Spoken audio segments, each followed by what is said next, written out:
الرجيم بسم الله الرحمن الرحيم إنا أعطيناك الكوثر فصل لربك وانحر إن شانئك هو الأبتر صدق الله العظيم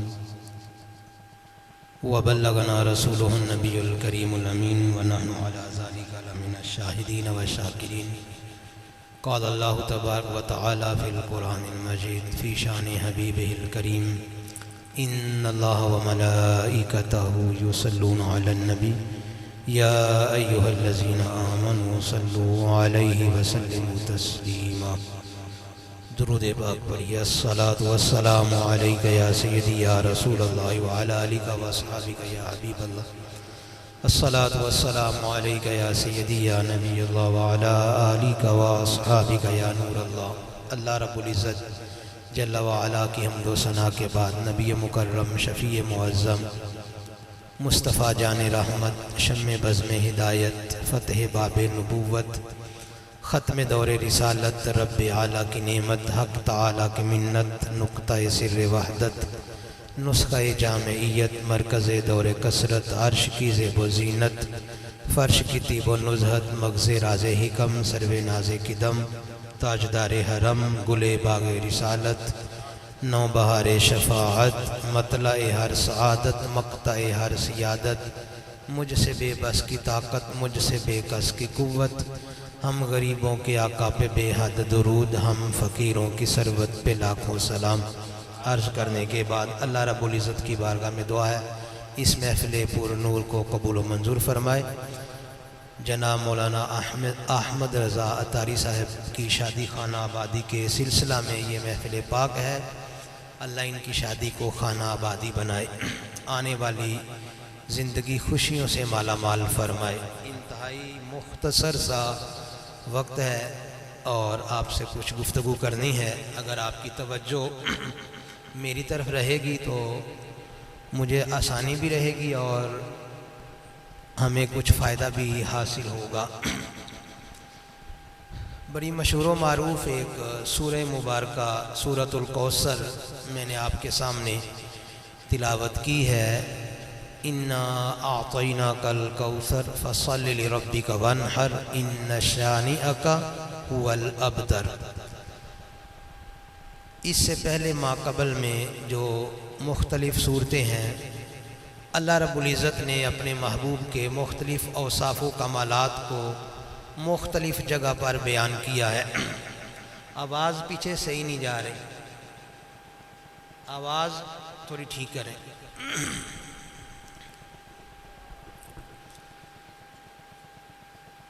سورۃ الکوثر سے پہلے جو مختلف صورتیں ہیں ان میں اللہ رب العزت نے اپنے محبوب کے مختلف اوصاف و کمالات بیان فرمائے۔ اگر آپ توجہ میری طرف رکھیں گے، آپ اکثر مجھے طلبہ کرام نظر آ رہے ہیں تو آپ کو معلوم ہے جو پڑھانے والا ہوتا ہے اس کو توجہ کی بہت زیادہ ضرورت ہوتی ہے۔ تو میں پڑھنے پڑھانے والا آدمی ہوں، جامعہ میں تدریس کرتا ہوں، اگر طالب علم کی توجہ ادھر ادھر ہو جائے تو پڑھانا بہت مشکل ہوتا ہے۔ تو میں نے سبق کچھ سنانا ہے آپ کو اور بڑا مخصوص سا ٹائم ہے اور جلدی ہی اس محفل کو اختتام کی طرف بھی لے کر جانا ہے، تو اس لیے 25-30 منٹ آپ کے مجھے چاہیے آپ کی توجہ۔ میں نے ہی بولنا ہے، آپ نے صرف سننا ہے، نہ کوئی سبحان اللہ کا تقاضا ہے، نہ ہاتھ کھڑے کرنے کی سزا ہے اور نہ آدھی تقریر آپ نے کرنی ہے، صرف آپ نے سننا ہے۔ کوئی بات آپ کو اچھی لگے گی تو آپ کی زبان سے خود ہی سبحان اللہ نکل جائے گا۔ اللہ رب العزت ہمیں محفل کے آداب کو بجا لانے کی توفیق نصیب فرمائے۔ جب کسی محفل میں آئے تو اس میں آنے کے جو مقاصد ہوتے ہیں ان مقاصد کو پیش نظر رکھتے ہوئے ہمیں محفل میں بیٹھنا چاہیے۔ آنے والے آتے جاتے رہیں گے، آپ جو موجود ہیں وہ توجہ میری طرف رکھیں۔ اِنَّا أَعْطَيْنَاكَ الْكَوْثَرَ، اس سورہ مبارکہ میں اللہ کریم نے جو ما قبل پچھلی صورتوں میں اپنے محبوب کے اوصاف و کمالات بیان کیے ہیں، متعدد جگہ مختلف مقامات پر ان کا تتمہ اور ان کی تکمیل کے طور پر یہ سورہ مبارکہ ارشاد فرمائی ہے۔ اللہ رب العزت نے اپنے محبوب کے اوصاف بیان کیے، کمالات بیان کیے، اپنے محبوب کی امت کے اوصاف و کمالات اور عظمت و شان بیان کی، اپنے محبوب کی امت کو ملنے والا اجر و ثواب بیان کیا، بلکہ حضور کے صحابہ کرام اور حضور کے غلام جن گھوڑوں پر سوار ہو کر جہاد کرتے تھے ان گھوڑوں کا ذکر بھی اللہ نے قرآن مجید میں کیا، اور اللہ نے اپنے محبوب کے دشمنوں کے نیست و نابود ہونے کا ذکر بھی کیا۔ تو متعدد کمالات اور مختلف جگہ پر جو اللہ نے بیان فرمائے تھے ان کی تکمیل کے لیے اللہ رب العزت نے یہ سورہ مبارکہ نازل فرمائی، گویا کہ فرمایا اے محبوب تیرے اوصاف و کمالات، شان و عظمت، مقام و مرتبہ کوئی کیا گن سکتا ہے؟ کس کے پاس ایسا ذہن اور ایسا خیال ہے؟ المختصر ہم آپ کو بتا دیں، انا اعطیناک الکوثر، ہم نے آپ کو بے شمار خوبیاں عطا فرمائی ہیں جن کی کوئی حد نہیں، کوئی کنارہ نہیں، کہاں کہاں تک گن کر بتایا جائے۔ اللہ تو بتا سکتا ہے، بیان کر سکتا ہے، لیکن ہم شمار نہیں کر سکتے، ہم گن نہیں سکتے، احاطہ نہیں کر سکتے۔ اس لیے ان تمام کمالات کی تکمیل کے لیے اللہ رب العزت نے دو ٹوک واضح اور صراحت کے ساتھ ارشاد فرما دیا، انا اعطیناک الکوثر، اے محبوب ہم نے آپ کو بڑی کثرت عطا فرمائی ہے، بے شمار خوبیاں عطا فرمائی ہیں۔ ایک ہوتی ہے قلت، قل متاع الدنیا قلیل، اتنی بڑی دنیا ہے جس کا کنارہ ہم نے نہیں دیکھا، اتنی وسیع دنیا کو اللہ فرماتا ہے یہ قلیل ہے۔ پھر قلیل کے بعد ہوتا ہے کثیر، زیادہ، اور زیادہ کے بعد ہوتا ہے اکثر، بہت زیادہ، اور اکثر کے بعد ہوتا ہے کوثر۔ اللہ رب العزت نے اپنے محبوب کو کثرت سے زیادہ اکثر، بلکہ اکثر سے بھی زیادہ کوثر عطا فرمایا ہے۔ بے پناہ خوبیاں اور کمالات اللہ نے اپنے محبوب کو عطا فرمائے ہیں، اور اپنی خدائی کا مالک و مختار بنا دیا ہے، اپنی بادشاہی کا مالک بنا دیا اللہ رب العزت نے اپنے محبوب کو۔ اعلیٰ حضرت امام اہل سنت فرماتے ہیں ازل سے لے کر ابد تک دنیا اور آخرت کی چھوٹی بڑی ظاہری باطنی جو نعمت کسی کو ملی ہے، مل رہی ہے یا آئندہ ملے گی، وہ سب کی سب حضور کے طفیل مل رہی ہے۔ لا ورب العرش، جس کو جو ملا ان سے ملا، بٹتی ہے کونین میں نعمت رسول اللہ کی۔ حضرت شیخ فرید الدین عطار رحمت اللہ تعالی علیہ سے کسی نے پوچھا، ایک طرف تو آپ کہتے ہو کہ حضور ساری کائنات کے مالک و مختار ہے، دنیا و آخرت کے خزانے، آسمان و زمین کے خزانوں کی کنجیاں اللہ نے آپ کو عطا فرمائی ہے، اور ادھر آپ نے سیرت کی کتابوں میں لکھا ہوا ہے کہ آپ کے اپنے گھر میں چولہا نہیں جلتا تھا، کئی دن تک فاقے ہوتے تھے، گھر میں کھانا نہیں پکتا تھا۔ ادھر آپ کہہ رہے ہو کہ ساری کائنات کے مالک و مختار ہیں اور دنیا و آخرت کے خزانوں کے مالک ہیں، زمین و آسمان کی کنجیاں اللہ نے آپ کو عطا فرمائی، تو گھر میں چولہا نہیں جلتا تھا۔ حضرت شیخ فرید الدین عطار رحمت اللہ علیہ نے بڑا خوبصورت جواب ارشاد فرمایا جب کوئی دولہا بنتا ہے تو دولہے کے سر کا صدقہ اتارا جاتا ہے، دولہے کے بھائی، رشتہ دار، باپ اور اس کے دوست احباب دولہے کے اوپر سے نوٹ نچھاور کرتے ہیں، اس کے سر کا صدقہ اتارتے ہیں۔ جب کوئی گھوڑی پر سوار ہوتا ہے، گاڑی میں بیٹھتا ہے، دولہا بنتا ہے تو اس کے سر کا صدقہ اتارا جاتا ہے۔ جو پیسے، جو مال دولت لٹاتے ہیں، کبھی آپ نے دیکھا ہے کہ دولہا گھوڑی سے اتر کر گاڑی سے نکل کر وہ مال اٹھانے لگ جائے، اس کے سر کا صدقہ اتارا ہے، اور یہ دوسرے لوگوں کو نصیب ہوتا ہے۔ یہ باراتی لوٹتے ہیں، ادھر ادھر سے بچے آ کر لوٹتے ہیں، جو دولہا کے سر سے صدقہ اتارا جاتا ہے وہ دولہا استعمال نہیں کرتا، نہ وہ لوٹتا ہے نہ وہ لیتا ہے۔ اللہ رب العزت نے ساری کائنات اپنے محبوب کے سر کا صدقہ اتار دیا ہے، یہ محبوب کے غلاموں کے لیے ہے، حضور اس کو استعمال نہیں فرماتے۔ اللہ نے تو سب کچھ بنایا محبوب کے لیے ہے، ان کے سر کا صدقہ اتارا ہے۔ اور اعلیٰ حضرت تو بہت آگے کی بات کرتے ہیں اور بڑی گہری بات کرتے ہیں، فرماتے ہیں یہ جو جنت ہے اور زمین و آسمان سے بڑھ کر اس کی لمبائی اور چوڑائی ہے، جس کی وسعتوں کا کوئی اندازہ نہیں لگا سکتا، جس کے جمال کمال خوبصورتی کو کوئی بیان نہیں کر سکتا، جس میں ہم غلاموں کی بارات اللہ نے چاہا تو جائے گی۔ اعلیٰ حضرت فرماتے ہیں وہ خلد جس میں اترے گی ابرار کی بارات، ادنا نچھاور میرے دولہا کے سر کی ہے۔ یہ تو اللہ نے اپنے محبوب کے سر کا ایک ادنا سا صدقہ اتارا ہے تو اتنی بڑی جنت بنا دی ہے۔ آج دولہا کے سر کا صدقہ اتارتے ہیں تو مختلف قسم کے نوٹ ہوتے ہیں۔ آج کل سب سے چھوٹا نوٹ 10 روپے کا ہے، پھر 50 ہے، 100 ہے، 500 ہے، 1000 ہے، تو سب سے چھوٹا نوٹ 10 روپے کا آج کل۔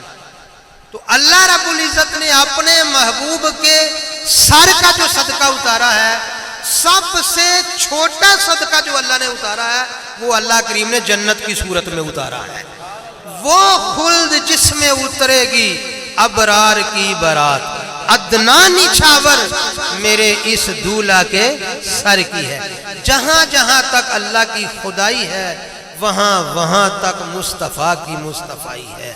اور خود میرے آقا علیہ السلام نے فرمایا انما انا قاسم واللہ یعطی، تقسیم میں کرتا ہوں، دینے والا میرا رب ہے۔ تو کائنات کی چھوٹی بڑی ظاہری باطنی دینی دنیاوی جسمانی روحانی قلبی کوئی پہلے مل رہی ہے، آج مل رہی ہے، آئندہ ملے گی، جس کو جو ملا ان سے ملا، بٹتی ہے کونین میں نعمت رسول اللہ کی۔ حضرت ربیہ رضی اللہ تعالیٰ عنہ بارگاہ رسالت میں حاضر رہتے تھے، رات کے وقت آپ کو وضو کرایا کرتے تھے۔ تو ایک دن دریائے رحمت جوش میں آیا، بڑی معروف حدیث ہے، آپ نے اکثر و بیشتر سنی ہوگی۔ میرے آقا نے فرمایا سل ربیہ، اے ربیہ مانگو، کیا مانگتے ہو؟ تو حضرت ربیہ رضی اللہ تعالیٰ عنہ نے عرض کی اسألک مرافقتک فی الجنہ، یا رسول اللہ جنت میں آپ کا قرب مانگتا ہوں، مجھے جنت میں آپ کا پڑوس نصیب ہو جائے، آپ کی صحبت اور ہم نشینی جنت میں نصیب ہو جائے۔ حضور نبی رحمت صلی اللہ تعالیٰ علیہ وسلم نے ارشاد فرمایا آبا غیر ذالک، کچھ اور بھی منگنا ہی تے مانگ لے، جنت بھی مانگ لی، جنت میں حضور کا قرب بھی مانگ لیا۔ تو حضور نے فرمایا کچھ اور بھی مانگ لو۔ اس سے پتہ چلتا ہے کہ حضور چاہیں تو جنت بھی دے دیتے ہیں، اور جنت سے آگے بھی کچھ مانگے تو حضور وہ بھی دے دیتے ہیں۔ رب ہے موتی، یہ ہے قاسم، رزق اس کا ہے، کھلاتے یہ ہیں۔ انا آتینا کل کوثر، ساری کثرت پاتے یہ ہیں، ان کے ہاتھ میں ہر کنجی ہے، مالک کل کہلاتے یہ ہیں۔ اپنی بنی ہم آپ بگاڑے، کون بنائے بناتے یہ ہیں، قصر دنا تک کس کی رسائی، جاتے یہ ہیں آتے یہ ہیں، کہہ دو رضا سے خوش ہو خوش رہ، مجدہ رضا کا سناتے یہ ہیں۔ کائنات کی کوئی ایسی نعمت نہیں جو در مصطفیٰ سے نہ ملتی ہو۔ حضرت ربیہ کو جنت بھی دے دی، جنت میں اپنا ساتھ بھی دے دیا، اور فرمایا کچھ اور مانگو۔ عرض کی یا رسول اللہ میرا تو مطلوب یہی ہے، میں تو آپ ہی کو چاہتا ہوں، میرے تو سب کچھ آپ ہی ہیں، سرور عالم، میں جی رہا ہوں زمانے میں آپ ہی کے لیے۔ آقا آپ کو مانگ لیا ہے تو اور کچھ نہیں چاہیے، تجھ سے تجھی کو مانگ کر مانگ لی ساری کائنات، 100 سوالوں سے ایک یہی سوال اچھا، جب جنت والا مل گیا تو جنت پیچھے رہ جائے گی۔ اور اعلیٰ حضرت کے برادر شہنشاہ سخن استاذ زمن مولانا حسن رضا فرماتے ہیں جنت بھی لینے آئے تو چھوڑے نہ یہ گلی، منہ پھیر بیٹھے ہم تیری دیوار کی طرف۔ جس کو ان کی دیوار کا سایہ نصیب ہو جائے جنت میں اس کو لطف نہیں آتا جس کو مدینے کے در و دیوار چومنا نصیب ہو جائے، کیونکہ اب تو جنت میں فی الوقت حضور تشریف فرما نہیں ہے۔ جب حضور جنت میں جائیں گے پھر جنت پیاری ہو جائے گی، پھر جنت میں مزہ آئے گا، لطف آئے گا، لیکن ابھی تو حضور کا وجود مسعود مدینہ شریف میں گنبد خضرا میں ہے نا، ابھی تو مدینہ شریف کو ساری عظمتیں نصیب ہیں، جدھر جدھر سے وہ گزر رہے ہیں ساری عظمتیں بہاریں رونقیں ادھر ادھر سے گزر رہی ہیں۔ یہ ساری رونقیں چمک دمک انہی کے دم قدم سے ہیں، انہی کی بو مایا سمن ہے، انہی کا جلوہ چمن چمن ہے، انہی سے گلشن مہک رہے ہیں، انہی کی رنگت گلاب میں ہے۔ حقیقت یہی ہے جو کچھ ہے سب حضور کے طفیل ہے۔ اور اعلیٰ حضرت امام اہل سنت عالم شریعت و طریقت حامی سنت ماحی بدعت باعث خیر و برکت پروانہ شمع رسالت اشاہ امام احمد رضا خان فرماتے ہیں ہوتے کہاں خلیل و بنا کعبہ و منا، 9 لاکھ والے صاحبی سب تیرے گھر کی ہے، کعبہ بھی ہے انہی کی تجلی کا ایک ذل، روشن انہی کے عکس سے پتلی حجر کی ہے۔ حضرت جابر رضی اللہ تعالیٰ عنہ ایک جہاد میں واپس آ رہے ہیں اور سب سے پیچھے حضور آ رہے ہیں، جہاد سے فارغ ہو گئے، صحابہ اکرام واپس مدینے کی طرف آ رہے ہیں۔ بڑی خوبصورت حدیث ہے اور امام مسلم نے بھی اس کو ذکر کیا ہے اور بھی کئی احادیث کے اندر موجود ہے۔ میں مسلم شریف کے حوالے سے آپ کو یہ سنا رہا، حضور کی عطاؤں کا ذرا ذکر دیکھیے، حضور کی عطاؤں کا کمال دیکھیے، کیسے میرے آقا عطا فرماتے ہیں۔ حضرت جابر کہتے ہیں میرا اونٹ پیچھے رہ گیا، سب سے پیچھے، کمزور تھا، بوڑھا تھا، بیمار تھا، چل نہیں سکتا تھا، تو حضور سب سے پیچھے پیچھے آ رہے تھے۔ میرے اور آپ کے آقا اللہ کے آخری نبی صلی اللہ تعالی علیہ وسلم کی عادت یہ تھی جب جہاد میں جانا ہوتا تھا تو سب سے آگے ہوتے تھے، اور جب جہاد سے واپس آتے تھے تو صحابہ کو آگے بھیجتے، خود سب سے پیچھے پیچھے آتے تھے تاکہ کسی کو مدد کی ضرورت پڑے، کوئی پیچھے گرا پڑا ہو، کوئی حاجت مند ہو، کوئی پریشان ہو تو اس کو پریشانی کو دور کرتے، اس کی مدد کرتے، اس کو اٹھا کر اس کو بھی ساتھ ساتھ لیتا ہوں۔ تو حضور سب سے پیچھے پیچھے آ رہے تھے۔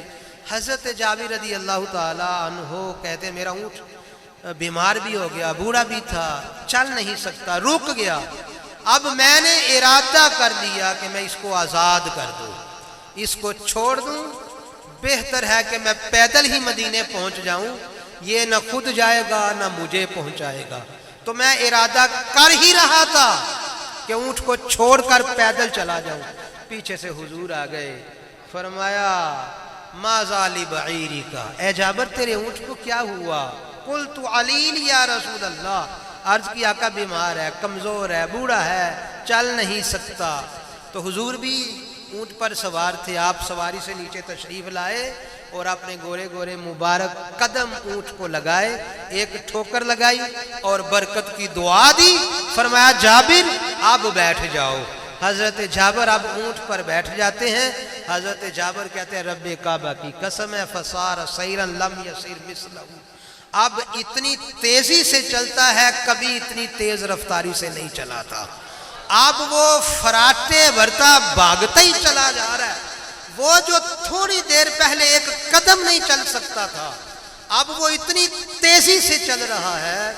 حضرت جابر کہتے ہیں میں اس کی لگام پکڑ کر کھینچتا ہوں، وہ بندہ خدا رک جا، میں نے آگے آگے نہیں جانا، میں نے تو حضور کے قدموں کے ساتھ ساتھ چلنا ہے، میں کوئی حضور کی بات سننا چاہتا ہوں، رک جا۔ وہ اونٹ زبان حال سے کہتا ہے چلانے والا روکے گا تو روکوں گا، اب میں خود رکنے والا نہیں ہوں۔ اونٹ رکتا ہی نہیں ہے، بڑی سپیڈ سے اور تیزی سے چلا رہا ہے۔ مدینہ شریف کے قریب قافلہ پہنچ گیا، حضور بھی پہنچ گئے، وہاں قافلے نے پڑاؤ کیا، اور یہ عادت ہوتی تھی شہر میں آنے سے پہلے کچھ فاصلے پر قافلہ رکتا تھا اور شہر میں پیغام دے دیا جاتا تھا، اور لوگوں کو بتا دیا جاتا تھا کہ جو مجاہد جہاد پر گئے تھے اب وہ واپس آ رہے ہیں، تاکہ گھر والے تیاری کر لیں ان کا استقبال کرنے کے لیے، گھر کی صفائی ستھرائی کر لیں۔ اور سنت بھی یہی ہے، جب کوئی سفر سے واپس آئے تو اپنے گھر والوں کو، اہل خانہ کو آنے سے پہلے مطلع کر دیں۔ اچانک سے گھر میں آنا یہ سنت نہیں ہے۔ ہم سرپرائز دینے کے چکروں میں اس سنت کو ترک کر دیتے ہیں، اور اس کے پھر نقصانات بھی ہوتے ہیں، اور گھر کا ماحول آگے سے ہمارے مطلب کا نہیں ہوتا، پراگندہ حال ہوتا ہے، صفائی ستھرائی نہیں ہوتی، اور باہر سے سفر کر کے کوئی تھکا ہارا آیا ہو اور گھر کا ماحول خراب ہو، عجیب و غریب ہو، تو دقت ہوتی ہے نا، تکلیف ہوتی ہے۔ اس لیے سرپرائز نہیں دینا، گھر آنے سے پہلے گھر والوں کو بتانا ہے کہ میں آ رہا ہوں۔ یہی حضور کی سنت ہے۔ مدینے کے کچھ قریب فاصلے پر قافلہ رک گیا، اہل مدینہ کو بتا دیا گیا، خواتین کو اطلاع دے دی گئی، گھروں کو پتہ چل گیا کہ قافلہ آ رہا ہے۔ حضرت جابر رضی اللہ تعالیٰ عنہ نے عرض کی، یا رسول اللہ مجھے اگر اجازت دے دیں تو میں جلدی گھر چلا جاؤں، کیونکہ ابھی شادی نہیں ہوئی ہے اور میری بہنیں بھی محتاج ہیں، میں نے اپنی بیوی کی اور بہنوں کی دیکھ بھال کرنی ہے، جلدی سے جا کر ان کو ملوں، ان کو دیکھوں وہ کس حال میں ہے، مجھے اجازت دے دے میں جلدی چلا جاؤں۔ میرے آقا علیہ السلام نے فرمایا، اے جابر یہ جو اونٹ ہے یہ بیچو گے؟ میں خریدنا چاہتا ہوں۔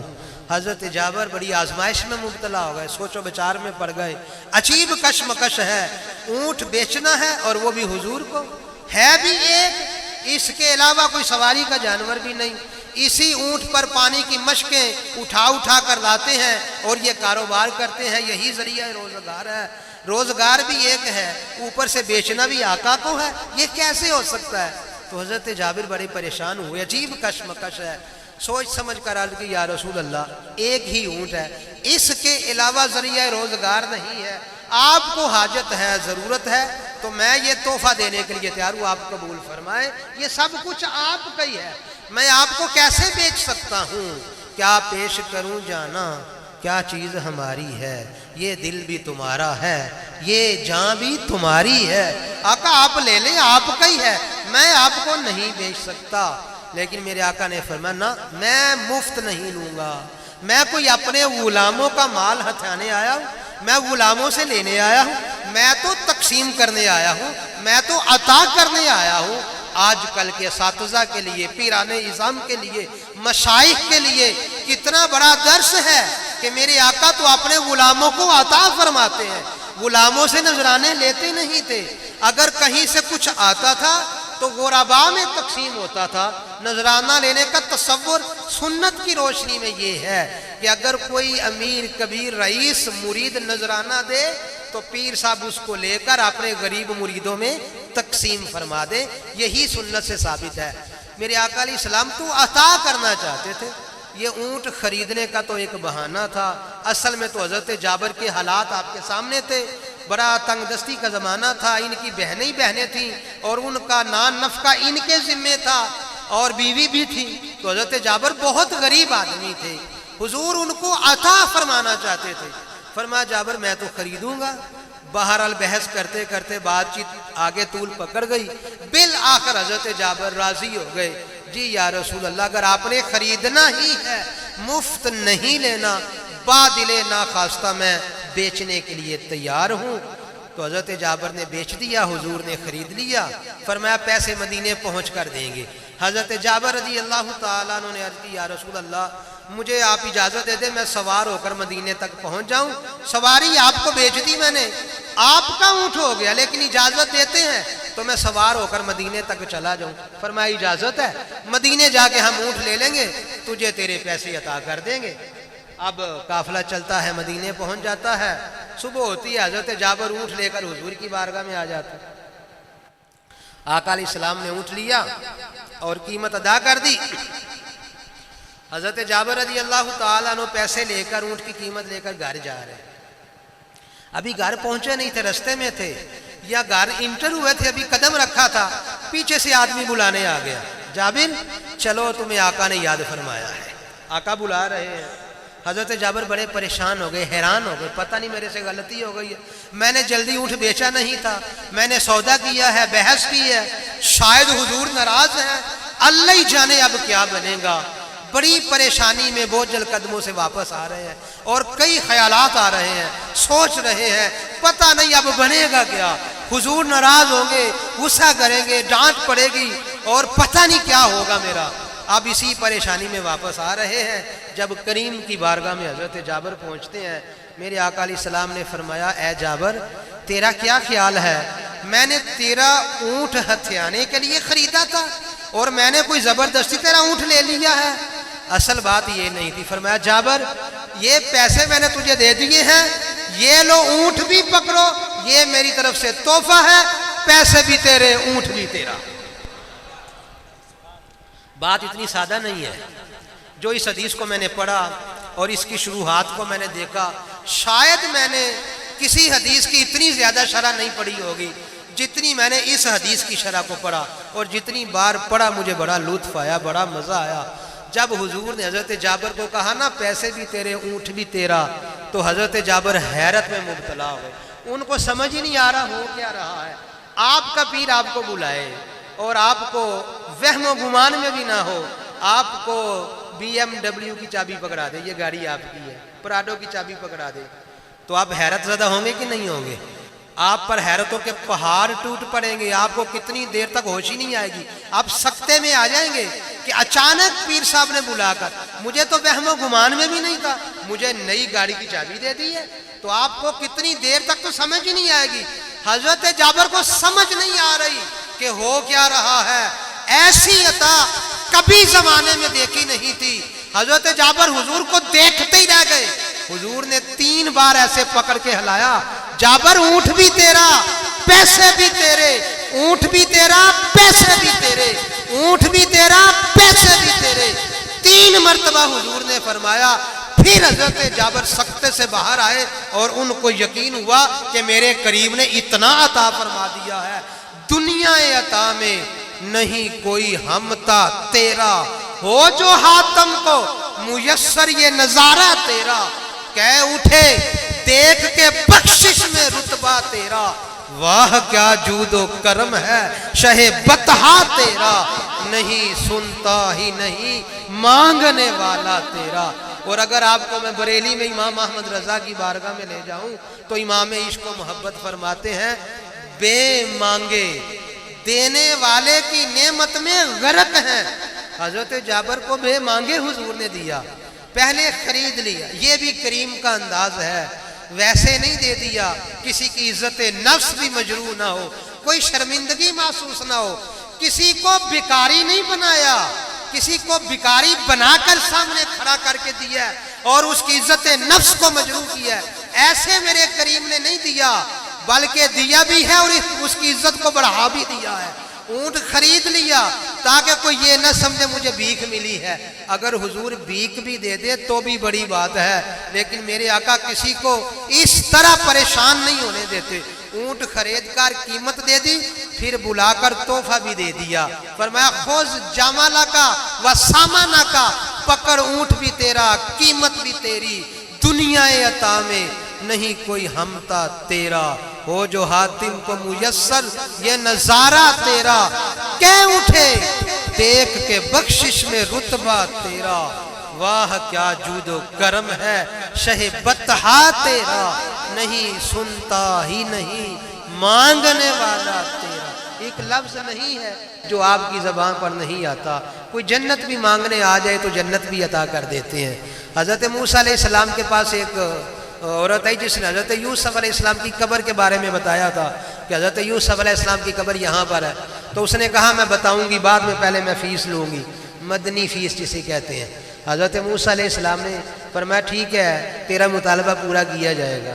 اس نے قبر کا بتا دیا۔ حضرت یوسف علیہ السلام کا تابوت نکال کر وہاں سے قبر کو منتقل کرنا تھا، اور کہنے لگی اب میری 2 شرطیں ہیں، 2 سوال ہیں۔ بوڑھی عورت ہے، کہتی میری جوانی بھی لوٹائیں اور مجھے جنت میں اپنا قرب بھی عطا فرمائیں، ایک ابھی اور ایک مرنے کے بعد، ابھی میری جوانی لوٹائیں۔ حضرت موسیٰ کی دعا سے اس بوڑھی عورت کی جوانی لوٹ آئی، پھر کہا اب جنت میں اپنا قرب بھی عطا فرمائے۔ حضرت موسیٰ علیہ السلام نے فرمایا سلیل جنہ، جنت کافی نہیں تجھے، جنت مل جائے، میرا قرب ضروری ہے تیرے لیے، میرے درجے تک جانا ہے، جنت تک رہ یہی کافی ہے۔ وہ کہتی نہیں مجھے جنت میں آپ کا پڑوس چاہیے. اللہ نے فرمایا موسیٰ تو ہاں کر دے ہم عطا کر دیں گے. تو اگر موسیٰ علیہ السلام جنتیں تقسیم کر سکتے ہیں تو جو سارے نبیوں کے آقا ہیں وہ کیوں تقسیم نہیں کر سکتے؟ تو دنیا عطا میں نہیں کوئی ہم تا تیرا. حضرت جابر حیرت زدہ رہ گئے، حیرتوں کے پہاڑ ٹوٹنے لگ گئے. اعلی حضرت فرماتے ہیں یہ بن مانگے دیا ہے. حضرت جابر نے کچھ مانگا نہیں تھا، بے مانگے دینے والے کی نعمت میں غرق ہیں. مانگے سے جو عطا ہو کسے فہم اس قدر کی ہے. جب کوئی مانگے اور حضور دے اس کو کون شمار کرے. یہاں تو بن مانگے اتنا دے رہے ہیں کہ حضرت جابر جیسے صحابی بھی سراپا حیرت ہے اور حیرت میں غرق ہو گئے ہیں اور سکتے میں ہیں، پتہ ہی نہیں چل رہا ہو کیا رہا ہے. 3 بار ایسے کہا حضور نے جابر اونٹ بھی تیرا پیسے بھی تیرے. حاتم طائی کہاں اس کا مقابلہ کر سکتا ہے؟ اگر اس کو یہ نظارہ میسر ہوتا تو وہ بھی یہ کہتا واہ کیا جود و کرم ہے شہیبت ہاتھ. حقیقت یہی ہے ہم جو کھا رہے ہیں، جو کھا چکے ہیں، جو آئندہ کھائیں گے، سب صدقہ حضور کا ہے، سب حضور کے طفیل ہے. انبیاء کرام حضور کے طفیل، ان کو نبوت ملی، سب ان کے طفیل یہ صدقہ بٹ رہا ہے. ہم کیا چیز ہے؟ انبیاء کو ان کے صدقے نبوت اور رسالت ملی اور ان کے صدقے فیض ملا. کل حضرت ابراہیم خلیل اللہ بھی ان کے حاجت مند ہوں گے. حدیث سے پاک ہے حضور نے فرمایا 3 دعائیں اللہ نے مجھے کرنے کا خصوصی اختیار دیا. 2 دعائیں میں نے امت کے لیے کر دی، 1 دعا میں نے قیامت کے لیے رکھی ہے جب ابراہیم خلیل اللہ بھی میرے محتاج ہوں گے.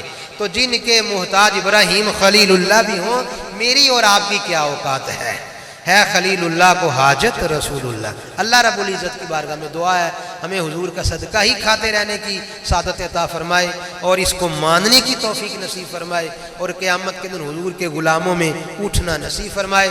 جو شادی کی محفل پاک کا اہتمام کیا، اللہ کریم حضور علیہ الصلوۃ والسلام کے خصوصی صدقات سے ان کو مالا مال فرمائے، ان کی شادی کو خانہ آبادی بنائے. جو وقت مجھے دیا گیا تھا اس کے مطابق میں نے اپنا سبق سنانے کی کوشش کی ہے. اللہ کریم میری آپ کی حاضری قبول فرمائے. آمین. وما علی الا البلاغ المبین. ماشاءاللہ بڑے دل نشین انداز میں استاد محترم، استاذ العلماء، استاذ الاساتذہ حضرت علامہ شیخ الحدیث حامد رضا عطاری مصطفی دامت برکاتہم العالیہ اپنے ملفوظات عالیہ سے ہمارے قلوب و اذہان کو منور فرما رہے تھے.